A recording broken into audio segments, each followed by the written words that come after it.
நம்மளுடைய திருவிழாக்கள் எல்லாத்துலேயுமே ஒரு அர்த்தமும் அதற்குள் ஏகப்பட்ட பாரம்பரியமான விஷயங்களும் அடங்கியிருக்கு.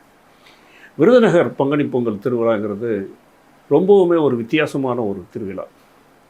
வருடத்திற்கு ஒரு முறை சுற்றங்கள், சொந்தங்கள் எல்லாரும் கூடி மகிழக்கூடிய ஒரு அற்புதமான தருணம் அது. எங்கெங்கேயோ இருப்பாங்க, வடநாட்டில் இருப்பாங்க, வெளிநாட்டில் இருப்பாங்க, எல்லாரும் அந்த தேதியில் இங்கே வந்துடுவாங்க. அது மட்டுமல்ல, அதில் விரதம் ஏற்பது என்பதும் நேர்த்திக்கடன் போடுவது என்பதும் அவர்களுக்கு அது ஒரு சிறப்பான விஷயமாக காலந்தொட்டு செய்து கொண்டிருக்கிறார்கள். இதில் இந்த பாரம்பரியமான விஷயத்தில் என்ன இருக்குது அப்படின்னா, எப்பெல்லாம் இங்கே ஒரு சிரமங்களும் ஊருக்குள் ஒரு வித்தியாசமான ஒரு அனுபவங்களும் வருகிறதோ அதையெல்லாம் ஒன்று சேர்ந்து அதை நிவர்த்தி செய்வதற்காக கடவுளிடம் முறைப்படக்கூடிய ஒரு அற்புதமான ஒரு ஒரு திருவிழா தான் இந்த பங்குனி பொங்கல் திருவிழா. ஒரு பக்கம் மாரியம்மாள், இன்னொரு பக்கம் வீடுகந்தம்மாள் அம்மாள். இந்த இரண்டு தெய்வங்களும் சகோதரிகள் என்று சொல்லுகிறார்கள். இந்த மாரியம்மனை பொறுத்தவரையிலும் மாரி என்றால் மலை என்ற அர்த்தம். மலையை கொடுப்பவள் அந்த மாரியம்மன். அது கருணை, அன்பு இரண்டும் இணைந்த ஒரு தெய்வம். இன்னொரு பக்கம் வெயிலுகந்தம்மன். இந்த வெயிலுகந்த அம்மாள் என்றாலே வெயிலை உகந்தவர்கள், அதாவது வெயிலை கொடுக்கக்கூடிய தெய்வம். இந்த வெயிலும் மழையும் இல்லை என்றால் இந்த உலகமே கிடையாது. இந்த வெயில் இருக்கும் பொழுது என்ன நடக்கிறது என்றால் ஏகப்பட்ட கிருமிகளில் ஏகப்பட்ட வைரஸ் இதெல்லாம் உருவாகிறது. இது ஒரு அறிவியல் உண்மை. ஆன்மீகத்தில் அறிவியல் இருக்கிறது என்பதை எடுத்து சொன்னதே இந்த விருதுநகர் திருவிழா தான். குறிப்பாக இதில் அம்மை நோய், வைசூரி என்ற நோய்களெல்லாம் அந்த காலத்தில் இந்த வைரஸ் மூலமாக வந்திருக்கிறது. 40 டிகிரி அங்கு வெயில் அடிக்கும் பொழுதே இது போன்ற வைரஸ் எல்லாம் தோன்றுவதற்கான அனுகூலங்கள் அதிகம். அந்த நேரத்தில் மழையானப்பட்ட அந்த மாரியம்மனுடைய தயவால் அங்கு மழை பெய்கிறது. நல்லா கவனித்து பார்க்கணும். எப்போவுமே இந்த மாரியம்மன் திருவிழாவன்று அந்த திருவிழா அன்று பொங்கல் அன்றைக்கோ அல்லது மறுநாள் சட்டி எடுக்கும் நாளிலோ இல்லது அதற்கு மறுநாள் அங்கு தேரோட்டத்தன்றைக்கோ நிச்சயமாக ஒரு மழை இருக்கும்.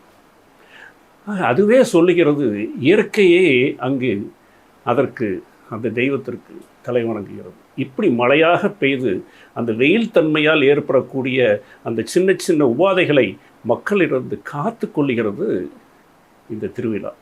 ஆக இரண்டு தெய்வங்களையும் இணைத்து இங்கு ஒரு அற்புதமான இணைப்போடு இந்த திருவிழாவானது கொண்டாடப்படுகிறது என்பதுதான் உண்மை. பொதுவாக திருமணத்திற்குன்னு நிறைய சம்பிரதாயங்கள்லாம் இருக்கும். இந்த நாடார்குல மக்களை பொறுத்தவரையிலும் இந்த பொங்கல் நேரத்தில் இந்த திருமண வைபவத்திற்கு அவர்கள் செய்யக்கூடிய இந்த ஆரம்ப நிலையானது மிகவும் வேறுபாடாக வித்தியாசமாக இருக்கும். இது யாரையும் மனதை புண்படுத்தக்கூடியதாக இருக்காது. இதனால் யாருக்கும் ஒரு வேற்றுவான ஒரு சிந்தனையும் வராது. எப்படின்னா, அந்த பெண் அந்த வீட்டில் ஒரு பெரியவளாக ஆகி திருமணத்திற்கு தயாராக இருக்கக்கூடிய ஒரு பெண் குழந்தையை அவர்கள் தங்களோடு அழைத்து அந்த திருவிழாவிற்கு கூட்டு வருவார்கள்.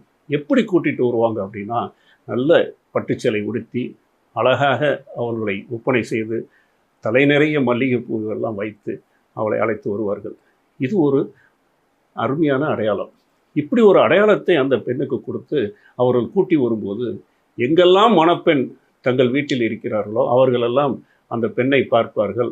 அந்த பெண் எந்த வீட்டில் பிறந்த பெண், அவள் என்ன படித்திருக்கிறாள், இப்படியான விஷயங்கள் எல்லாம் விசாரித்து பிறகு அந்த பெண்ணை கேட்டு விடுவார்கள். கேட்டு விடுவது என்பது என்றால் அந்த பெண் எங்கள் வீட்டுக்கு மருமகளாக வருவாளா என்ற அந்த ஒப்புதலை கேட்பார்கள். இப்படியாக அந்த திருமணமானது நிச்சயப்படுத்தக்கூடிய முறை என்பது விருதுநகரில் மட்டுமே இருக்கக்கூடிய ஒரு அருமையான அற்புதமான கலாச்சாரம், ஒரு சிறந்த இன்றைக்கு கூட நடக்கக்கூடிய ஒரு அற்புதத்தில் ஒன்றாக நான் கருதுகிறேன். மாரியம்மனுக்காக விசேஷமாக கொண்டாடக்கூடிய இந்த திருவிழாவில் 21 நாட்கள் விரதம் இருக்கிறார்கள். அது மட்டுமல்ல, அந்த 21 நாட்களும் அவர்கள் வெளியூரே செல்வதில்லை. வெளியூரே செல்லாமல் கட்டுப்பாட்டோடு அந்த உணவு கட்டுப்பாடிலும் இருந்து அதை அந்த விரதத்தை மிக உன்னதமான முறையில் அதை அவர்களுக்காக அர்ப்பணை செய்கிறார்கள். அந்த நேரத்தில் அவர்களுக்கு உடல் மட்டுமல்ல, உள்ளமும் சுத்தமாகிறது.